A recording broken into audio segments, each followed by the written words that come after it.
9 TV में आप सभी दर्शक कोर्ट राउंड अप की खबरें अब विस्तार से।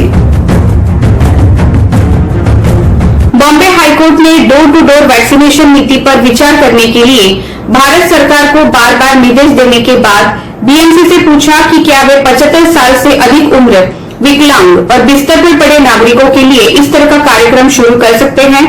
मुख्य न्यायाधीश दीपांकर दत्ता और न्यायमूर्ति जीएस कुलकर्णी की खंडपीठ ने नगर आयुक्त से कहा कि वो गुरुवार तक उन्हें बताएं कि क्या वो केंद्र सरकार की अनिच्छा के बावजूद ऐसी नीति पेश कर सकते हैं।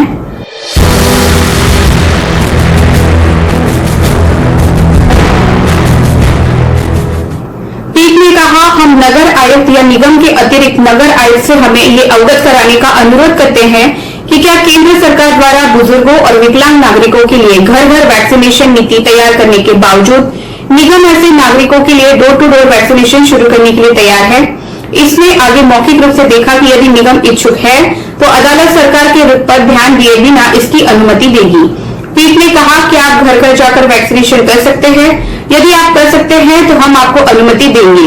बीमार नागरिकों की मदद के लिए आए, केंद्र सरकार द्वारा अनुमति देने की प्रतीक्षा न करें।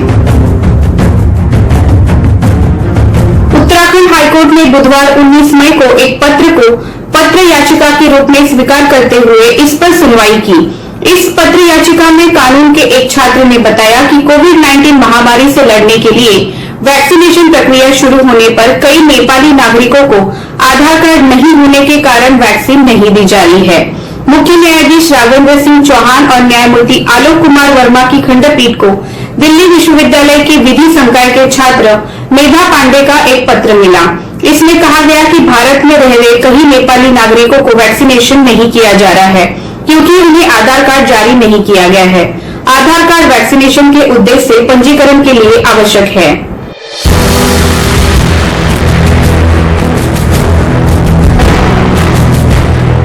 उत्तराखंड हाईकोर्ट ने गुरुवार 20 मई को कुंभ मेला की अनुमति देने के लिए राज्य सरकार के खिलाफ आलोचनात्मक टिप्पणी की, जिसमें कोविड-19 महामारी के दौरान कई हफ्तों तक 1 करोड़ से अधिक लोग एकत्र हुए थे।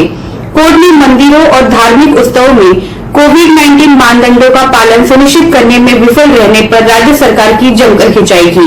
मुख्य न्यायाधीश राघवेंद्र सिंह चौहान और न्यायमूर्ति आलोक वर्मा की खंडपीठ ने कहा कि बद्रीनाथ और केदारनाथ में संबंधित पुजारी सोशल डिस्टेंसिंग कोविड-19 प्रोटोकॉल का पालन नहीं कर रहे हैं।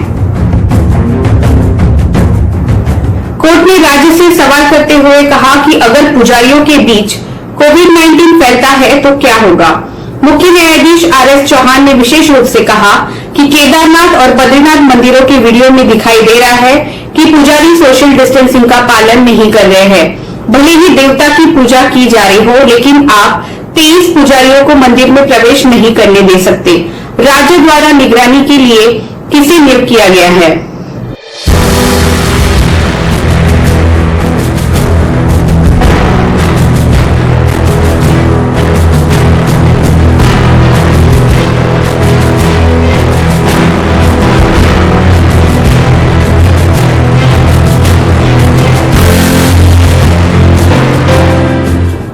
मध्य प्रदेश हाईकोर्ट ने सोमवार 17 मई को राज्य सरकार को यह सुनिश्चित करने का निर्देश दिया कि असली रेमडेसिविर इंजेक्शन का कोई भी स्टॉक बेकार न जाए।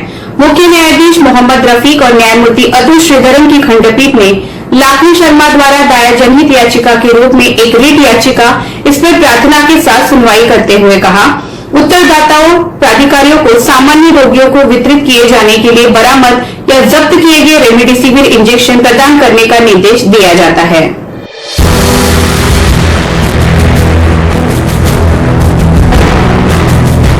सार्वजनिक उपयोग के लिए रेमडेसिविर इंजेक्शन के वितरण से पहले चिकित्सा विशेषज्ञों से अनुमोदन प्राप्त किया जाना चाहिए कि क्या ये उपयोग के लिए उपयुक्त है। प्रतिवादियों को रेमडेसिविर इंजेक्शन के वितरण की पद्धति में पारदर्शिता रखने का निर्देश दिया जाना चाहिए, जिसकी निगरानी एक न्यायिक निकाय द्वारा की जानी चाहिए। पहली प्रार्थना के संबंध में अदालत ने उत्तरदाताओं से तुरंत निर्णय लेने को कहा ताकि यह सुनिश्चित किया जा सके कि असली रेमडेसिविर इंजेक्शन का कोई भी स्टॉक बेकार नहीं जाता है। कोर्ट ने बुधवार को ब्लैक फंगस के इलाज के लिए इस्तेमाल की जाने वाली एम्फोटेरिसिन बी दवा के स्टॉक पर दिल्ली सरकार से जवाब मांगा और इसकी आपूर्ति और गुरुवार तक इसे वितरित करने की प्रक्रिया के बारे में भी पूछा। न्यायमूर्ति विपिन सांघवी और न्यायमूर्ति जसमीत सिंह की खंडपीठ ने मौखिक रूप से कहा, हम आपसे जानना चाहते हैं कि आपके पास कितने स्टॉक हैं, आपकी आपूर्ति क्या है और आप इसे कैसे वितरित करेंगे।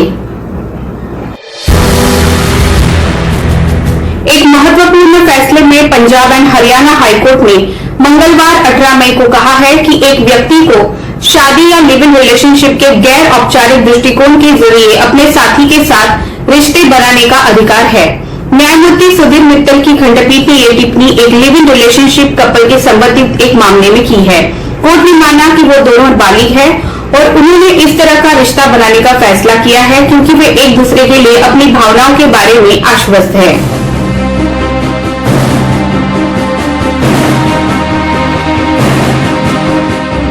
भारत में टीका निर्माण की मंजूरी के लिए आवेदन करने वाले विदेशी टीका निर्माताओं के ब्यौरे और आंकड़ों तथा उनके आवेदनों की स्थिति की जानकारी मांगने वाली याचिका की सुनवाई करते हुए दिल्ली हाईकोर्ट ने मंगलवार 18 मई को कहा कि ये याचिका जनहित याचिका के निजी जिज्ञासा याचिका में परिवर्तित होने का उत्कृष्ट उदाहरण है। मुख्य न्यायाधीश DN पटेल और न्यायमूर्ति ज्योति सिंह ने कहा कि याचिकाकर्ता के पास सूचना के अधिकार अधिनियम 2005 एवं कानून के उपलब्ध अन्य उचित उपायों के जरिए सूचना प्राप्त करने का रास्ता मौजूद है।